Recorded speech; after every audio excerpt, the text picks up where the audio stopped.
Hello friends, कैसे हो आप सब। उम्मीद करती हूँ कि आप सब लोग बहुत अच्छे होंगे। अन्नपूर्णा दिव्य चैनल में एक बार फिर से मैं दिव्या आप लोग का बहुत बहुत स्वागत करती हूँ। दोस्तों, आज के वीडियो में हम लोग एक कहानी को सुनेंगे। उम्मीद है कि ये कहानी आप लोगों को जरूर पसंद आएगी। कहानी थोड़ी सी भी पसंद आए तो वीडियो को लाइक शेयर कीजिएगा। चैनल पे पहली बार विजिट कर रहे हैं तो अन्नपूर्णा दिव्य चैनल को सब्सक्राइब कीजिएगा और इस कहानी को ज़्यादा से ज़्यादा शेयर कीजिएगा। तो चलिए फिर शुरू करते हैं। चलो उठो, ये चाय पी लो। साइड टेबल पर चाय रखते हुए रोहित ने अंकिता को प्यार से कहा और माथे पर चुंबन अंकित कर दिया। अंकिता मुस्कुराते हुए पति को देखी और संभल कर उठकर बैठ गई। क्या बात है, आज पतिदेव बहुत मेहरबान हो रहे हो। ये हमारी फिक्र हो रही या आने वाले की।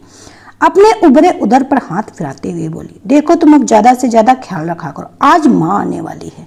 वो कह रही थी कि बहुत से ज्यादा काम मत करवा, तू भी उसकी मदद किया करो। तो भाई हम आज से अपनी ड्यूटी पर लग गए हैं, अब माँ की बात कैसे टाल सकता हूँ, हंसते हुए रोहित ने कहा और ऑफिस के लिए निकल गया।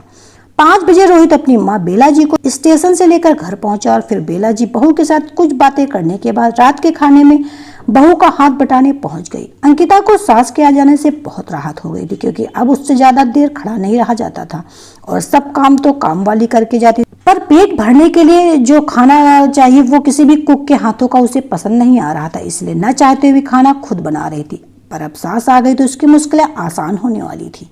खाना खाने के बाद जब अंकिता सोने जा रही तभी उसकी बड़ी बहन अनुजा का फोन आ गया। उसके हाल समाचार लेने के बाद जैसे ही पता चला सास आई, वो धीमे स्वर में अंकिता से बोली, ऐसे समय में सास को बुला लिया, पगली हो गई है क्या? तो आराम करेगी या उनकी खिदमत? इससे अच्छा तो तुम मम्मी के पास चली जाती या फिर उन्हें बुला लेती। अंकु अपनी माँ से बेहतर कोई सास ख्याल नहीं रह सकती। कह रही हूँ, देखना तू परेशान होने वाली है। अरे दीदी, ऐसा कुछ नहीं होगा, तुम चिंता मत करो। बस बच्चे के जन्म के बाद देखने आने का समय जरूर निकाल लेना। पता चला तुम तब भी नहीं आ पाई। चलो थोड़ी दवाइयाँ खानी, वो खाकर सो जाऊंगी। गुड नाइट कहकर अंकिता ने फोन रख दिया। दीदी की बात सुनकर अंकिता को एक बार को लगने लगा, कहा सच में मेरी मुसीबत तो बढ़ने नहीं वाली, अब तो जो होगा देखा जाएगा। इस सोच को परे झटक वो दवाइयां लेकर सोने चल दी। समय आराम से निकल रहा था। एक दिन अंकिता की एक कॉलेज फ्रेंड उसके शहर आई तो उससे मिलने चली आई।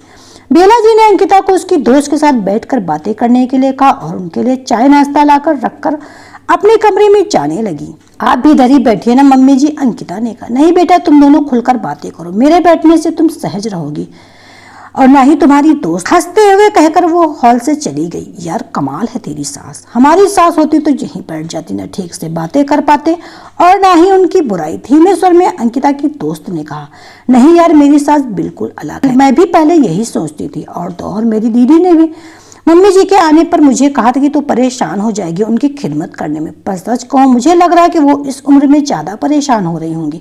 हर वक्त मेरी फिक्र में रहती, कुछ खा रही हूँ कि नहीं, क्या खाने का मन इतना कौन ध्यान रखता है। यार सच में मेरी सास सबसे अलग है। अंकिता चेहरे पर मुस्कान सजाते हुए बोली, हाँ भाई, किस्मत वाली जो हो, सबकी किस्मत ऐसी नहीं होती जैसी तुम्हारी, अंकिता की दोस्त ने कहा। कुछ देर तक बातें करके सब चली गई। 1 महीने बाद अंकिता ने एक प्यारी सी बच्ची को जन्म दिया। रोहित और बेला जी के पैर मानो धरती पर नहीं पड़ रहे थे। अस्पताल के सभी स्टाफ में मिठाई बांटा गया। मैडम, ये बच्चे नानी है या दादी? एक नर्स ने अंकिता से पूछा।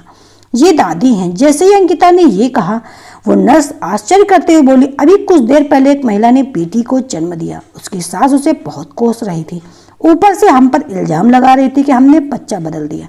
बताइए हम ऐसा क्यों करेंगे? आप सच में बहुत किस्मत वाली हैं, किसी की नजर ना लगे। कहते हुए नर्स अंकिता को दवाइयां देकर चली गई। घर पर अंकिता और बच्ची का भव्य स्वागत हुआ। अंकिता के मायके वाले भी आए हुए थे। उसकी बड़ी बहन ने जब अंकिता को खुश देखा तो उसके पास आकर बोली, मैं तो बेकार ही डर रही थी। मम्मी ने बताया तुम्हारी सास ने बहुत सेवा की तुम्हारी, और पता है क्या कर रही थी? जब अंकिता का जन्म हुआ था तब बहुत समय बाद हमारे व्यापार में बहुत मुनाफा हुआ था। कह रही थी कि किस्मत वाली है अंकिता, ऊपर से तेरे कदम जब ससुराल में पड़े तो रोहित को जॉब मिल गई जो वो कब से करना चाहता था। मायके ससुराल दोनों जगह अंकिता की किस्मत अच्छी। नाज कर अपनी किस्मत पर। सही कह रही हो दी, सच में मम्मी जी और रोहित ने बहुत ध्यान रखा है मेरा, जरा भी एहसास ना हुआ मुझे कुछ दिक्कत भी है। सच में क्यों ना करूं अपनी किस्मत नाज, जब सब अच्छा हो रहा है। अंकिता बच्ची के मासूम चेहरे को देखते हुए बोली। उसकी बड़ी बहन ने झट से नजर का टीका लगा दिया अपनी बहन की किस्मत पर कि किसी का बुरा साया ना पड़े। दोस्तों, छोटी सी कहानी आपको कैसी लगी कमेंट बॉक्स में जरूर बताइएगा। तो मिलते हैं नई कहानी के साथ नए वीडियो में, तब तक के लिए bye bye. Subscribe now and press the bell icon. Never miss an update.